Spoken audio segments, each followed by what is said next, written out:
Hello friends, मैं हूं सन्मय प्रकाश और आपका स्वागत है यूट्यूब चैनल सरकारी जॉब न्यूज़ में। और इस करंट फोर्स वीडियो में कई सारे इंपॉर्टेंट टॉपिक हैं। उनमें सबसे महत्वपूर्ण है भारत चीन के बीच में जो एलएसी का विवाद है, उस जो तनाव चल रहा था, तो उसमें कुछ नरमी आई है। तो क्या हुआ है, कैसे हुआ है, ये सब बात करेंगे। फोटो से बहुत कुछ समझ में आ रहा होगा कि इसमें रूस की बड़ी भूमिका रही है। तो बहुत कुछ जानेंगे, कहाँ कहाँ पर क्या क्या स्थिति थी, मैप के जरिए, 3D मैप के जरिए पूरा चीज़ बताएंगे। और भी कई सारे क्वेश्चन हैं, उन सबको मिलेंगे। तो शुरू करते हैं दोस्तों। और हाँ, आपको बताऊं कि बीपीएससी जीएस फाउंडेशन कोर्स शुरू होने वाला है 4 नवंबर से। तो अभी दीपावली की छूट भी चल रही है, तो ज्वाइन कर सकते हैं आप लोग। प्राइस बढ़ने वाला है, ठीक है। बहुत सारे लोगों ने ज्वाइन कर लिया है वो बीपीएससी का जो फाउंडेशन बैच है जीएस का वो। तो शुरू करते हैं और पहला क्वेश्चन लेते हैं। किस संगठन के शिखर सम्मेलन से ठीक पहले भारत और चीन ने लाइन ऑफ एक्चुअल कंट्रोल यानी एलएसी पर गश्त यानी पेट्रोलिंग की सहमति बनी है दोनों देशों के बीच में? जो तनाव था उसको कम करने की बात हुई है। दोनों देशों की जो सेना आमने सामने है वो पीछे हटेगी और गश्त शुरू हो पाएगा। आंसर क्या होगा? आंसर होगा ब्रिक्स, ठीक है। ब्रिक्स शिखर सम्मेलन अभी शुरू हो चुका है कजान में। रूस का एक शहर है कजान, वहाँ पर। और वहीं पर ये अभी मीटिंग हो रही है। तो चीन और प्राइम मिनिस्टर नरेंद्र मोदी, चीन के राष्ट्रपति शी जिनपिंग और भारत के प्राइम मिनिस्टर नरेंद्र मोदी के बीच में जो मुलाकात होनी थी, उसके पहले ये कई सारी शर्तें थी कि मुलाकात तभी हो पाएंगी जब आपसी जो विवाद है वो कुछ तो सुलझे। तो उसके बाद नतीजा ये देख रहे हैं कि रूस के हस्तक्षेप के बाद, ये बताया जा रहा है कि रूस के हस्तक्षेप के बाद ये विवाद एक बड़ा समझौता देखने को मिला है, ठीक है। Reached agreement with China on LAC patrolling. अभी तक क्या था, वहाँ पर पेट्रोलिंग भी नहीं हो पा रही थी क्योंकि सेना आमने सामने थी। पेट्रोलिंग मतलब गश्त। आगे हम बताते हैं क्या है स्थिति। तो ये लेटेस्ट फोटोग्राफ है जो रूस के कजान में जो ब्रिक्स की समिट हो रही है। ब्रिक्स समिट पर मैं अलग से कंटेंट दूंगा आपको नेक्स्ट करंट अफेयर्स वीडियो में। लेकिन ये मीटिंग है और इसमें आप फोटोग्राफ देख रहे हैं कि ब्रिक्स के जो मेंबर हैं उसके राष्ट्राध्यक्ष यहाँ बैठे हुए हैं। तो यहाँ राष्ट्रपति शी जिनपिंग है, इधर प्राइम मिनिस्टर नरेंद्र मोदी, और बीच में कौन है? रूस के राष्ट्रपति व्लादिमीर पुतिन। तो बड़ी भूमिका इनकी रही है, ये माना जा रहा है। और अमेरिका देखता रह गया। अमेरिका ये चाह रहा था कि चीन और भारत जो ना भिड़ जाए किसी तरीके से और फिर उसका फ़ायदा उसे भी मिले, ओके। तो यहाँ लेकिन ये देख रहे हैं कि ब्रिक्स की समिट में सब लोग इकट्ठे हुए हैं। अब ये हम लोग देखते हैं कि जो लाइन ऑफ कंट्रोल जो है ना, ओके, वहाँ पर पेट्रोलिंग के लिए क्या क्या चीज़ें थी, ये कहाँ पर स्थित है और कैसे ये सब चीज़ें हुई हैं। तो मैप के ज़रिए देखते हैं। प्यारा भारत है अपना और इसके इस तरफ जो है ना वो चाइना है, ओके। तो भारत में ये देख रहे हैं। तो यहाँ पर क्या है ना, कहाँ कहाँ पर जो विवाद था वो कौन कौन सा? यहाँ पर है दौलत बेग ओल्डी, इस जगह पर है। फिर यहाँ है इस जगह पर वो है क्या, डेप्सांग प्लेन्स, बिल्कुल मैदानी इलाका है, आप ये भी दिखाते हैं। फिर इधर है गलवान घाटी, फिर हॉट स्प्रिंग है एक जगह का नाम, पेंगोंग से लेक है, और यहाँ पर है डेमचौक, ओके। तो ये इस तरीके से तकरीबन ये यहाँ पर ये ऐसे ये चीन के ऑक्यूपेशन में इतना इलाका है लगभग। ये मैं ड्रॉ करके बता रहा हूँ आपको, ठीक है। ये जो मैप है वो स्केल पे नहीं है, क्लियर हो गई बात। तो यहाँ पर तनाव था और ये अगर हम और जूम करके देखेंगे कि किस तरह से दिखता है वो तमाम इलाका। तो ये है दौलत बेग ओल्डी, एक जगह है। यहाँ पर हेलीकॉप्टर के लैंड होने की जगह भी है। उसी के पास में ये है डेप्सांग प्लेन्स, मतलब लद्दाख में एक खास जगह जहाँ पर पूरा प्लेन इलाका है। फिर ये है गलवान घाटी, जहाँ पर 2020 में बड़ी घटना हुई थी, भारत और चीन के सैनिक हताहत हुए थे उसमें। फिर ये है हॉट स्प्रिंग, एक जगह का नाम है, और वहाँ भी सेनाएं आमने सामने रह चुकी हैं। इसके अलावा ये है पेंगोंग से लेक, यहाँ तो काफ़ी तनाव हुआ था इस लेक को लेकर, और यहाँ जो अलग अलग पॉइंट है वहाँ पर जाने को लेकर दोनों देशों के चुनाव। ये है डेमचौक, जहाँ पर तनाव अभी भी बरकरार था, ठीक है। तो ये जो देख रहे हैं आप, इसमें से यानी 1 2 3 4 5 6 यानी 6 जगहों पर लद्दाख में तनावपूर्ण हालात थे। उनमें से 2 जगहों पे अभी तनाव जो है ना वो बरकरार था। वो कहाँ पर? डेप्सांग प्लेन्स में। ये जो डेप्सांग प्लेन्स है मतलब पहाड़ पे भी मैदानी इलाका है काफ़ी बड़ा सा, और यहाँ क्या था कि एक तरफ चीन की सेना और दूसरी तरफ भारत की सेना आमने सामने थी। और 2020 के बाद से देख रहे हैं कि ठंड भी पड़ी है, इतनी ठंड के बावजूद यहाँ पर सेनाएं दोनों की मौजूद थी। अब हुआ क्या था, इसकी वजह से क्या हो रहा था कि जो दोनों देशों के पेट्रोलिंग जो होती थी उन जगहों पर, अलग अलग पेट्रोल पॉइंट बने हुए थे अलग अलग जगहों पर यहाँ पर, वहाँ तक न तो भारत की सेना आगे बढ़ पा रही थी न चीन की सेना आगे बढ़ पा रही थी। दरअसल वहाँ कोई डिमार्केशन नहीं है, एक लाइन नहीं खींची हुई है, ये है कि ये हमारा यहाँ तक है, आपका यहाँ तक है। ऐसी स्थिति क्या था, ये डेमचौक में भी था। डेमचौक एक जगह वहाँ पर कि इन पेट्रोलिंग पॉइंट जो थे, जो भारत जहाँ तक जा पाता था वहाँ तक नहीं जा पा रहा था, तो वो आगे बढ़ती, कहीं पर भारत आगे बढ़ गया था। ठीक है, तो इस तरह से आमने सामने सेनाएं थी गलवान घाटी में जो घटना हुई थी उसके बाद से। तो ये क्या था कि आमतौर पर क्या होता है दोनों देशों के बीच में कि जब भी तनाव होता है ना, तो दोनों देशों की सेनाएं अपने अपने बैनर लगा देती हैं और दिखाती हैं एक दूसरे को कि ये हमारा इलाका है, आप यहाँ से चले जाओ। तो ऐसा अमूमन होता है कि दूसरे देश की सेनाएं वो भी दिखाती कि हम, ये हमारा भी इलाका है, मेरा ही इलाका है। तो दोनों एक दूसरे को दिखाया, फिर दोनों वहाँ से पीछे हट जाते हैं। ये पेट्रोलिंग होती रहती है, पेट्रोलिंग मतलब गश्त होती है वहाँ पर। तो ये गश्त का काम ये इन जगहों पर रुका हुआ था, जो कि अब तय हुआ कि हम जो है वो जा सकेंगे और ये दोनों देशों की सेनाएं आमने सामने जो भिड़ी है वो पीछे रह सकेगी, ताकि तनाव जो है ना वो ज़्यादा ना बढ़े।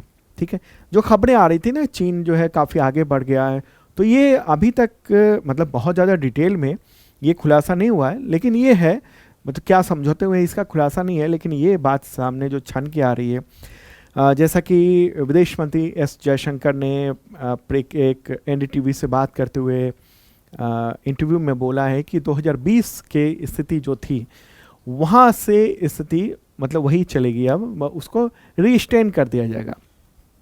ओके, रीस्टैंड का मतलब क्या हुआ कि 2020 में जहाँ तक हम जा रहे थे लद्दाख में इन जगहों पर, वहाँ तक अब हम जा सकेंगे, गश्त कर सकेंगे। ठीक है, गश्ती दल में क्या होता है ना कि 13 से 18 सैनिक होते हैं, लेकिन कई बार टकराव के लिए कुछ संख्या बढ़ाई भी जाती है और कम से कम 15 के आसपास सैनिक होते हैं और दोनों गश्त करते हैं और उनके पास कोई हथियार नहीं होता है। हाँ, डंडे वगैरह होते हैं। हथियार इसलिए नहीं होता है क्योंकि आपस में ये तय है कि हम कोई भी दोनों देश जो है ना वो अगर आमने सामने भिड़ता भी है तो वहाँ पर कोई फायरिंग ना की घटना ना हो सके। ठीक है, 2020 में जो गलवान में भी जो हुआ था उस समय भी फायरिंग नहीं हुई थी।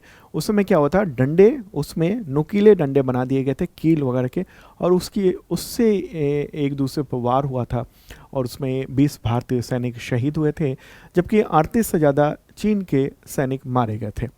ठीक है, हालांकि चीन की जो सेना है पीपल्स लिबरेशन आर्मी यानी PLA, उसने कहा था कि बहुत कम उसके सैनिक मारे गए थे। ठीक है, तो ये पूरी स्थिति है और अब हम लोग ये देख रहे हैं कि जो तनाव है ना वो कम हुआ है। इसमें रूस की बड़ी भूमिका मानी जा रही है क्योंकि ब्रिक्स की समिट थी और अब 1-2 दिन में ऐसा देखेंगे हम लोग कि भारत और चीन के जो राष्ट्राध्यक्ष हैं, नहीं चीन के राष्ट्रपति शी जिनपिंग और भारत के प्रधानमंत्री नरेंद्र मोदी, ये द्विपक्षीय वार्ता करेंगे यानी बायलैटरल टॉक करेंगे और ये कजान में होने वाला है। तो दोनों देशों के बीच में जो 5 साल बाद ऐसा होगा कि एक साथ आमने सामने बातचीत हो सकेगी चीन और भारत के बीच में।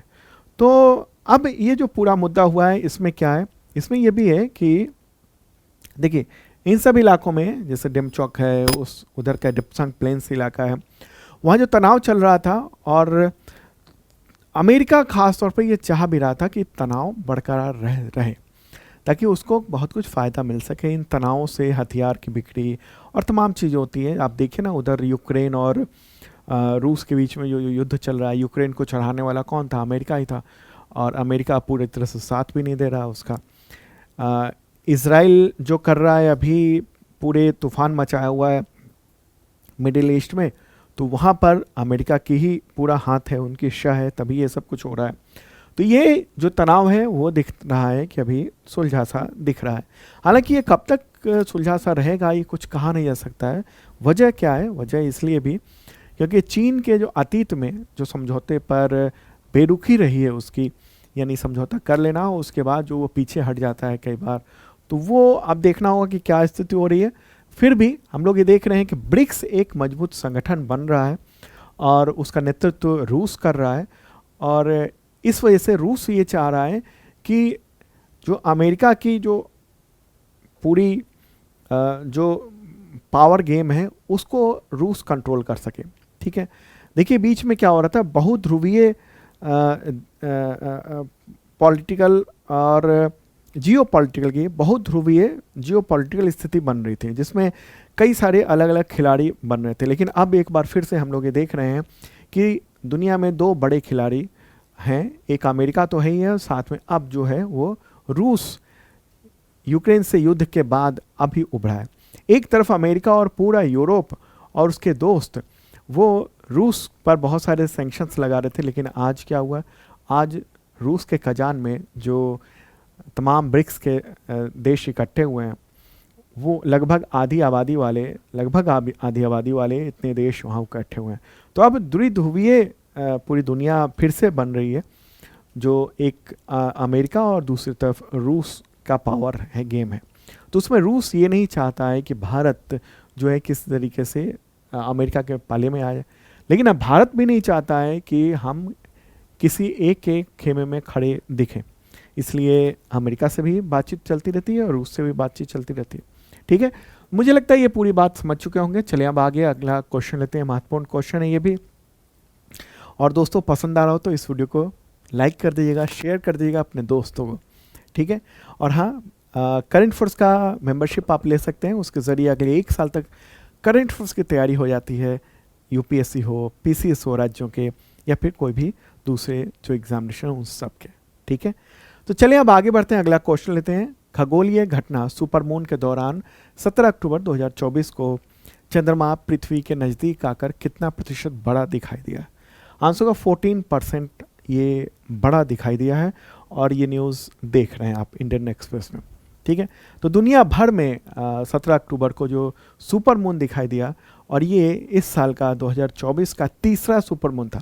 2024 में टोटल 4 सुपरमून देखे जाएंगे, उनमें से ये तीसरा था। कब होता है सुपरमून? देखिए क्या है कि सुपरमून के दौरान धरती और चंद्रमा के बीच में ना दूरी कम हो जाती है, और इसी वजह से चांद बड़ा और चमकीला दिखाई देता है। तो ऐसे में लगता है जैसे ये पृथ्वी के करीब आ चुका है। ओके, तो इसी के दौरान थोड़ा सा ज़्यादा चमकीला दिखाई देता है। इस चीज़ को 2 चीज़ कहते हैं, एक अपोजी कहते हैं, ओके, जो दूर अगर चला गया चंद्रमा, और एक होता है परेजी, जो नज़दीक आ गया। ठीक है, जो चंद्रमा पृथ्वी का चक्कर काट रहा है और पृथ्वी सूरज का चक्कर काट रही है, तो उसी में ये जो चंद्रमा है ना, इसकी इस तरीके से ये परिक्रमा करता है, और परिक्रमा करते समय ऊपर नीचे, मतलब ये पाथ जो ये रहता है, लेकिन पाथ में ऊपर नीचे भी होता रहता है। ठीक है, तो ये स्थिति है। तो सुपरमून एक खगोलीय घटना है।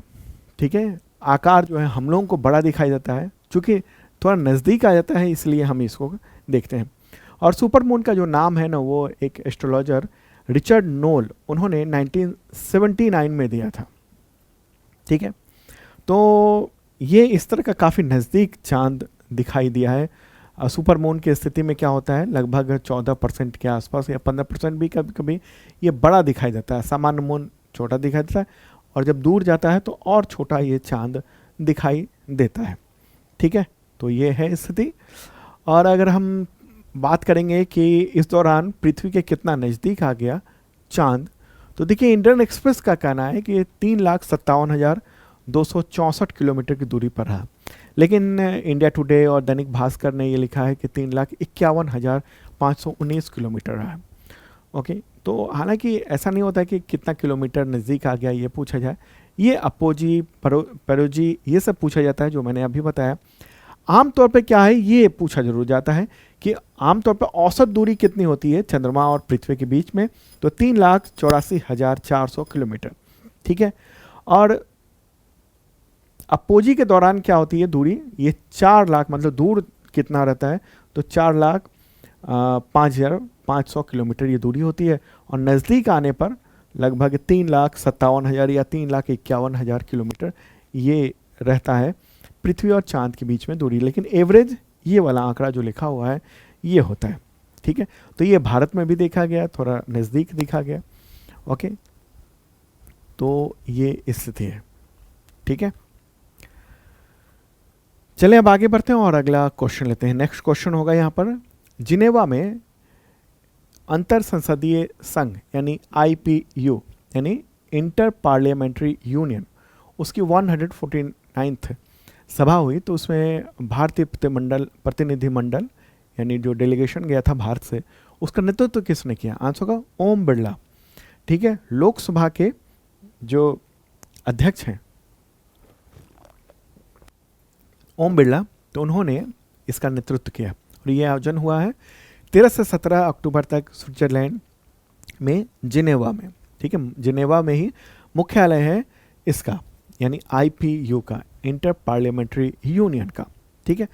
और इसी में लोकसभा अध्यक्ष ओम बिरला वो वहाँ पहुँचे, और वहाँ पर उन्होंने दुनिया में बहुपक्षवाद की आवश्यकता पर जोर दिया है, ठीक है। भारतीय प्रतिनिधिमंडल में आप देख रहे हैं कि मंत्री और अधिकारी वगैरह भी गए थे, यहाँ तक कि राज्यसभा के उपसभापति हरिवंश नारायण सिंह वो भी वहाँ पर पहुँचे थे। लोकसभा और राज्यसभा के जो महासचिव हैं दोनों, वो भी वहाँ पहुँचे थे।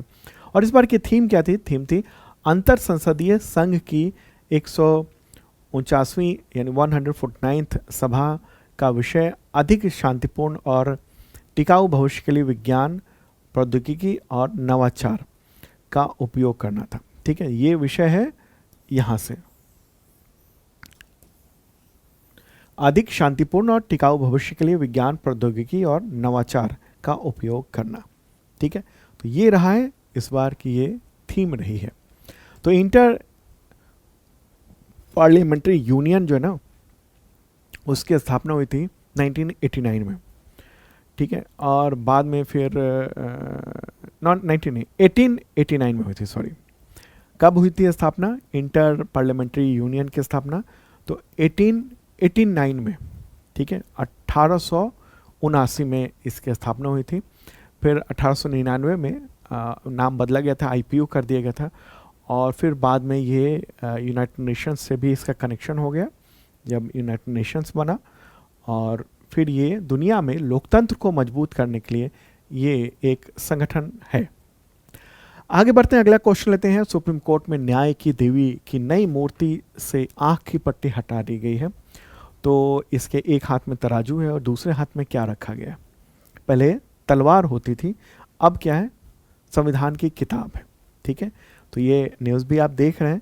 तो यहाँ मैं दिखा देना चाहता हूँ, ये न्याय की देवी यानी लेडी ऑफ जस्टिस, ये जो फोटोग्राफ है ये पुरानी मूर्ति है जो तमाम अदालतों में ये लगी होती है, या कानून से जुड़े हुए जो लोग होते हैं उनके यहाँ इस तरह की मूर्ति होती है।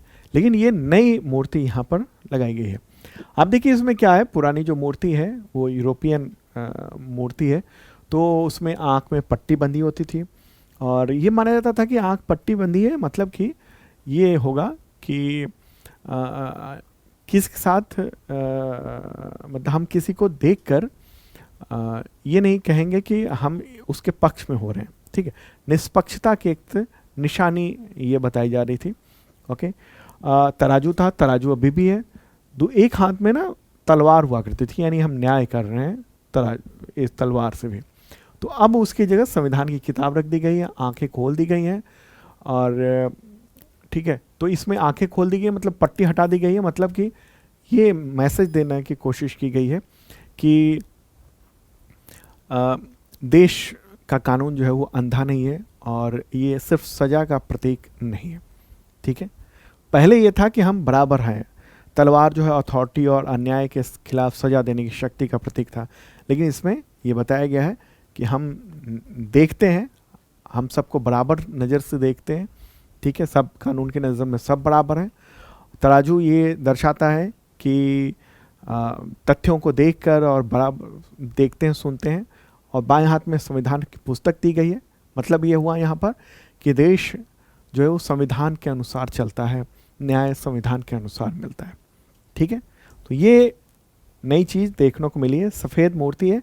बदलाव ये है कि साड़ी पहनाया गया है इसमें, ओके, और इसमें ये यूरोपियन ड्रेस वो थी। लेडी ऑफ जस्टिस का अगर हम हिस्ट्री देखेंगे तो ये रोमन माइथोलॉजी में इसको न्याय की देवी जस्टिशिया कहा जाता था। बहुत पहले रोमन सम्राट ऑगस्टन वो जो है वो न्याय को एक प्रमुख गुण मानते थे सत्ता में, यानी साम्राज्य में। और उसके बाद फिर सम्राट टिबेरियस उसने एक मंदिर की स्थापना की थी, और फिर ये लेडी ऑफ जस्टिस बनाया गया था। ठीक है, उसके बाद से फिर ब्रिटेन ने भी इसको अपनाया था, और फिर देख रहे हैं कि पूरी दुनिया में ये लेडी ऑफ जस्टिस, न्याय की देवी, वो प्रचलित थी, लेकिन अब ये बदलाव देखने को मिल रहा है। ठीक है दोस्तों,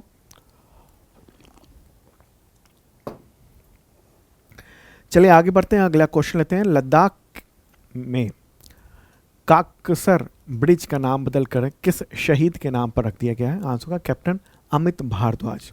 ठीक है, कैप्टन अमित भारद्वाज के नाम पर रखा गया है। करगिल युद्ध के नायकों को श्रद्धांजलि देते हुए सेना ने इस ब्रिज का नाम रखा है।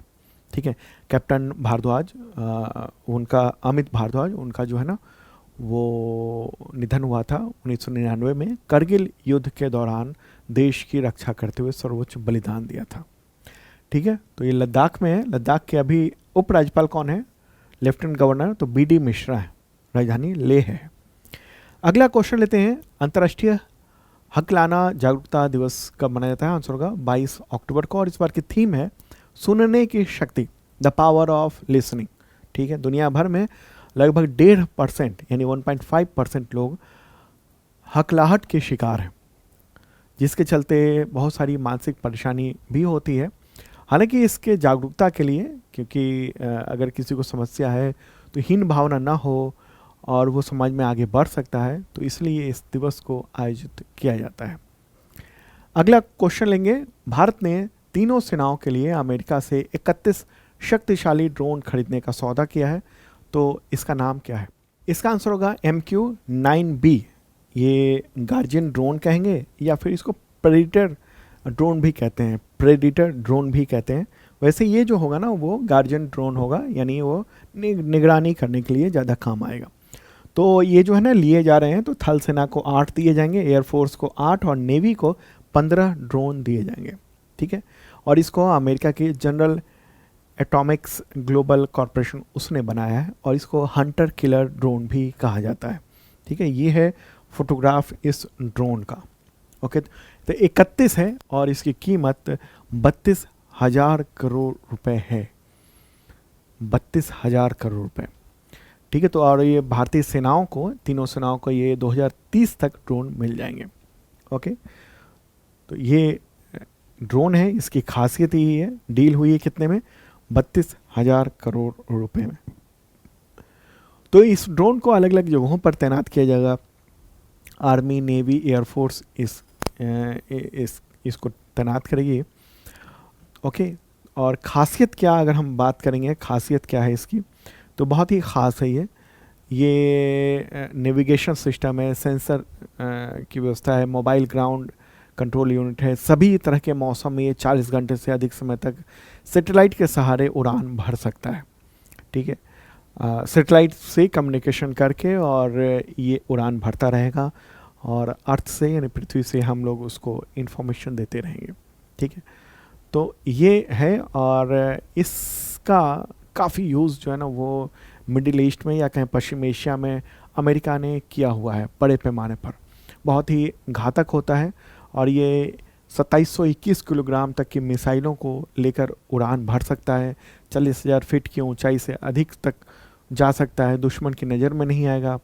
लेज़र गाइडेड इसमें मिसाइलें लगाई जा सकती हैं। हालांकि जो हम लोग को मिल रहा है वो गार्जियन ड्रोन मिल रहा है, निगरानी के लिए मिल रहा है, तो उसमें लगाया जाएगा नहीं, ये इसका खुलासा नहीं किया गया है।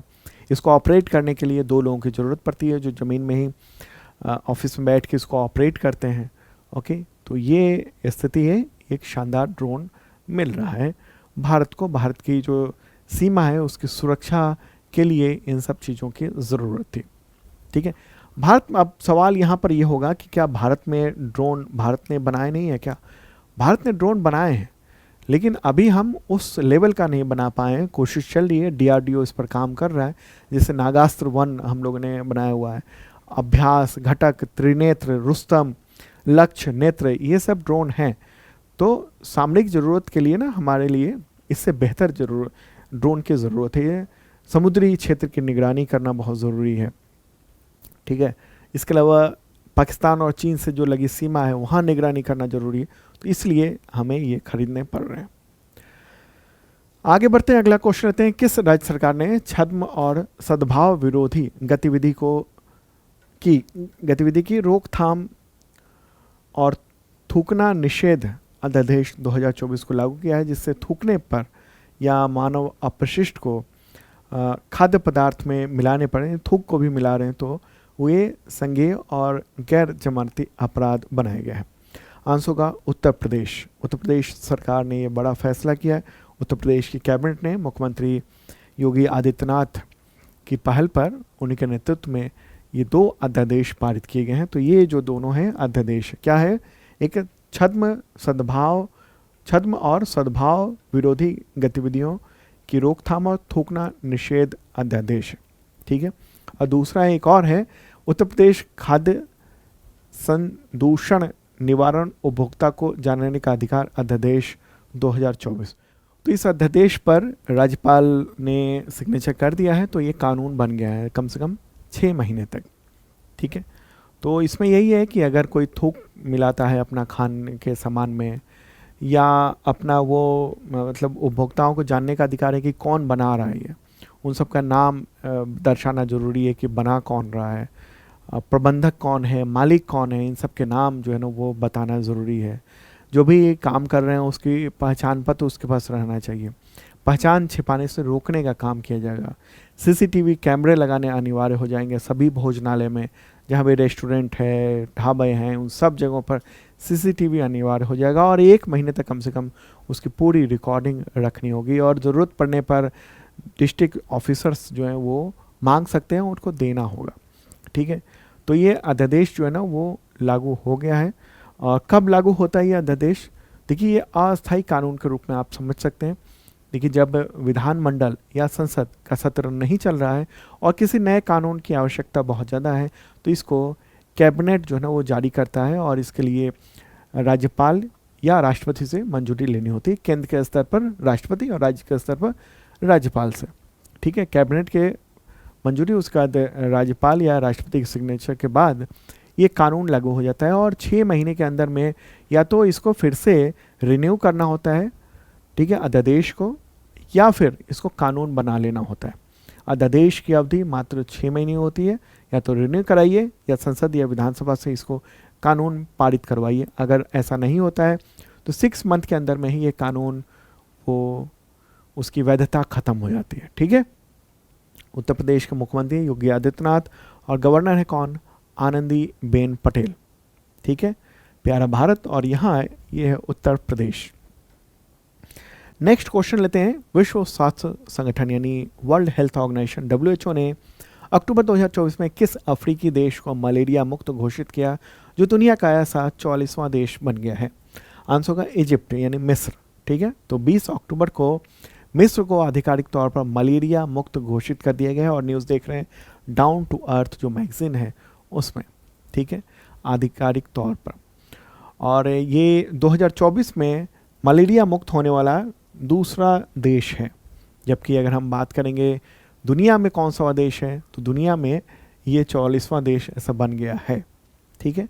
तो WHO ये जारी करता है, प्रमाण पत्र देता है कि मलेरिया मुक्त है। इस साल जनवरी में कार्बो वर्डे एक अफ्रीकी देश है, तो उसे मलेरिया मुक्त घोषित कर दिया गया था। और अभी 2024 में ऐसा दूसरा है, मिस्र यानी इजिप्ट, ठीक है।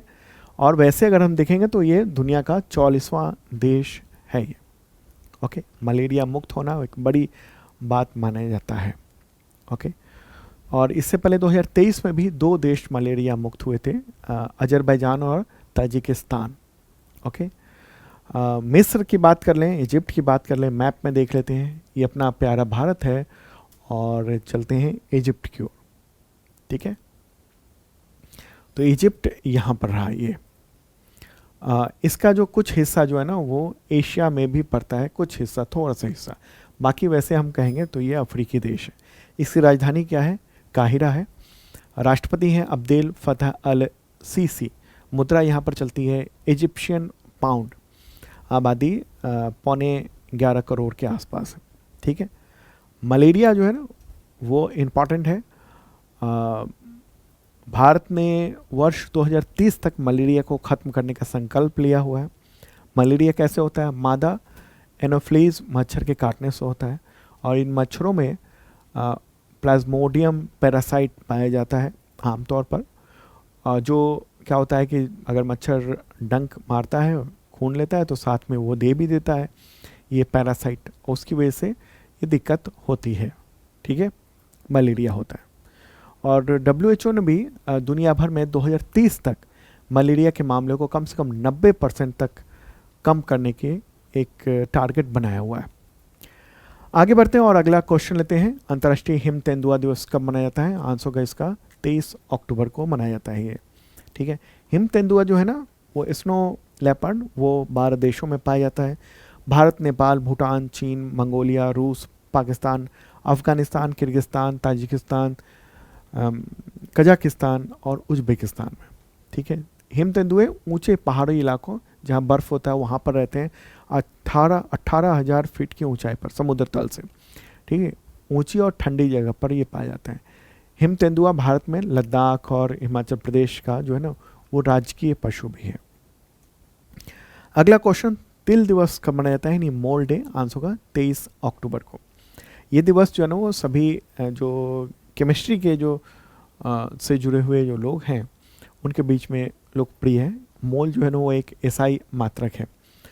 ओके, और ये इंटरनेशनल सिस्टम ऑफ यूनिट्स का बेस यूनिट है। तो ये था इंपॉर्टेंट करंट अफेयर्स। मिलते हैं नेक्स्ट वीडियो में। और हाँ, करंट अफेयर्स का मेंबरशिप अवेलेबल है 1 साल तक के लिए और दीपावली तक कुछ ऑफर भी आ चुका है, ज्वाइन कर सकते हैं। और GS फाउंडेशन बैच ज्वाइन करना चाहते हैं आप तो वो भी ले सकते हैं। Okay, bye.